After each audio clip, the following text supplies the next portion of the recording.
कोपरगाव नगर परिषदेची निवडणूक झालेली आहे हे आपणा सर्वांना ज्ञात आहे. यामध्ये एकूण 30 नगरसेवक जे आहेत ते निवडून आलेले आहेत आणि नुकतीच नगराध्यक्ष, उपनगराध्यक्ष, गटनेते, स्वीकृत नगरसेवक यांच्या नेमणुकाही झालेल्या आहेत. आपल्या कोपरगाव नगर परिषदेच्या प्रभाग क्रमांक 9 हा जो प्रभाग होता हा राखीव होता आणि हा एससी प्रवर्गाकरता राखीव होता. आणि या एससी प्रवर्गामध्ये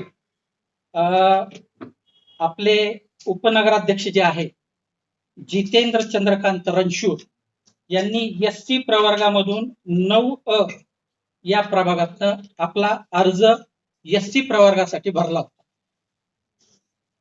आता याच्यामध्ये काय झालं की आमच्याकडे आमचे अशील जे आहे सागर निंबा आहेत यांनी या उपनगराध्यक्ष जितेंद्र चंद्रकांत रणशूर यांच्या एससी प्रवर्गाबाबत शासकीय दरबारी माहिती घेतली असता हे जितेंद्र चंद्रकांत रणशूर जे आहे ते एससी प्रवर्गात मोडत नाही अशी शासकीय दरबारातून त्यांच्याकडे काही कागदपत्र उपलब्ध झालेली आहे.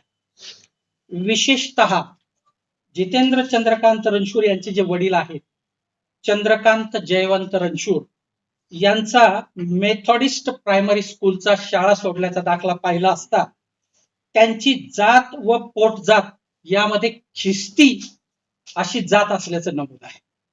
आणि प्रथम दर्शनीच जितेंद्र चंद्रकांत रणशूर जे आहे यांचे वडील जे आहे हे ख्रिस्ती या जातीचे असल्याचे या कागदपत्राच्या आधारावर दिसून येते.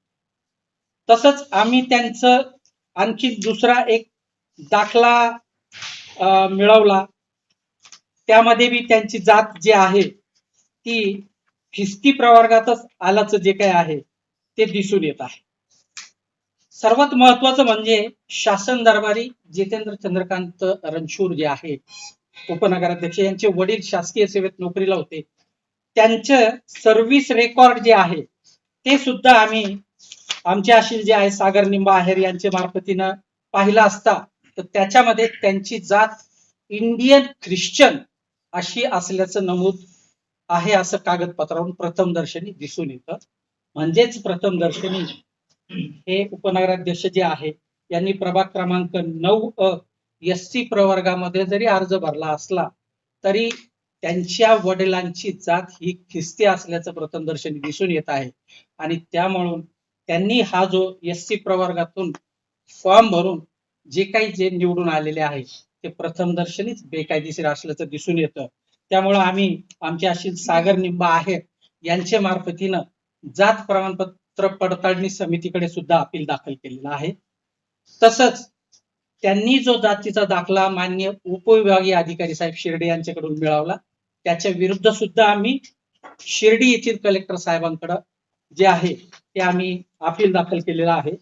आणि सदरचा अपील जे काही आहे ते जातीचे प्रमाणपत्र देण्याचे व त्याच्या पडताळणीचे विनियम अधिनियम 2000च्या तरतुदीनुसार केलेला आहे. त्यामुळं प्रथम दर्शनीच जितेंद्र चंद्रकांत रणशूर उपनगराध्यक्ष यांच्या वडिलांची जात जी आहे ती ख्रिस्ती कागदपत्राच्या आधारे दिसून येते. त्यामुळे आमच्या आशिलाचं असं म्हणणं आहे की जितेंद्र चंद्रकांत रणशूर हे जे आहे हे एससी प्रवर्गात येत नाही. त्यांची जी नगरसेवक म्हणून ज्या प्रवर्गातून ते निवडून आलेले आहे त्यांनी शासनाला चुकीची माहिती दिलेली आहे. चुकीच्या कागदपत्राच्या आधारे त्यांनी त्यांचं नामनिर्देशन भरलेलं आहे. ह्या सगळ्या बाबी आम्ही वरिष्ठांकडे, जिल्हाधिकाऱ्यांकडे किंवा जात प्रमाणपत्र पडताळणी समितीकडे जे आहे त्या चॅलेंज केलेल्या आहे आणि त्या सध्या त्याची जी कार्यवाही आहे ती चालू आहे. त्याचप्रमाणे आम्ही इतर सुद्धा 4-5 नगरसेवक आहेत. त्या 4-5 नगरसेवक सुद्धा त्यांच्या बाबतीतही आम्ही काही कागदपत्र आमच्याकडे उपलब्ध झालेली आहेत आणि त्यांनीही अशाच प्रकारे नामनिर्देशन आणि आपल्या नामनिर्देशनामध्ये चुकीची माहिती देऊन नगरसेवक म्हणून निवडून आलेले आहे. त्याचीही काही कागदपत्र आमच्याकडे उपलब्ध झाली आहेत. लवकरात लवकर आम्ही त्याच्या विरोधात सुद्धा कारवाई करणार आहोत.